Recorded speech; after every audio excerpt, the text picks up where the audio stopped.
The CS for Treasury said that Kenya is broke.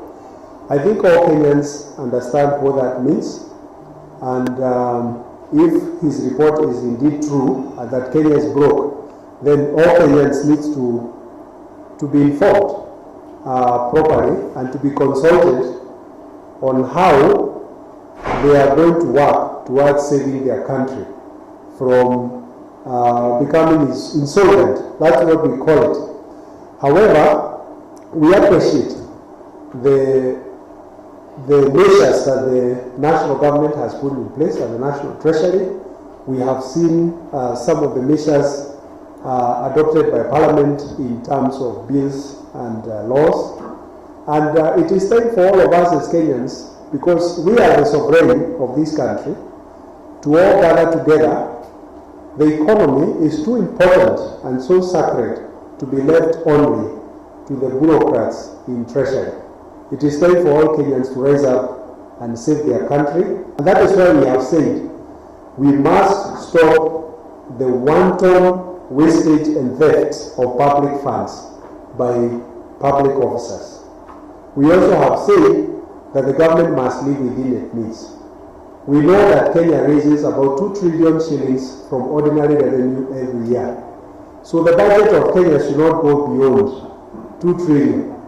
But we have a very big budget that is financed through borrowing. And then we have also said excessive borrowing that is not in accordance with the law, that is not oversighted by Parliament, who are the representative. We still believe that there is no taxation without representation. So we must live within our means, and we must stop the theft, and we must all work together. This is not a responsibility of National Treasury. It's a responsibility of every Kenyan to save our country and to make sure that the little money that we are raising through taxes does not end up in pockets of a few.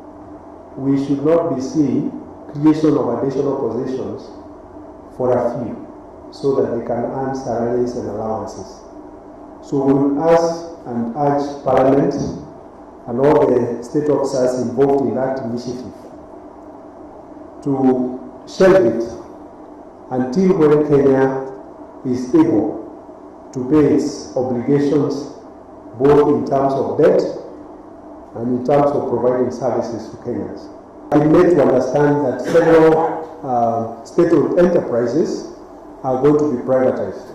We are also aware that the state-owned enterprises have been a cause for alarm because of the spend they have on the budget. They spend upwards of 500 billion from the exchequer. So while we understand that, we also understand that Kenya is not fully food secure, and part of our sovereignty as the people of Kenya is seeds. So privatizing our only company that makes seeds that are of high quality is a violation of our constitution, and is also a violation of our sovereignty as a people of Kenya. We are also careful that it doesn't result in introduction of genetically modified organisms or GMOs, which are going to affect everything, even our DNA as Kenyans. We want to preserve our DNA by having control of Kenya seed. Thank you.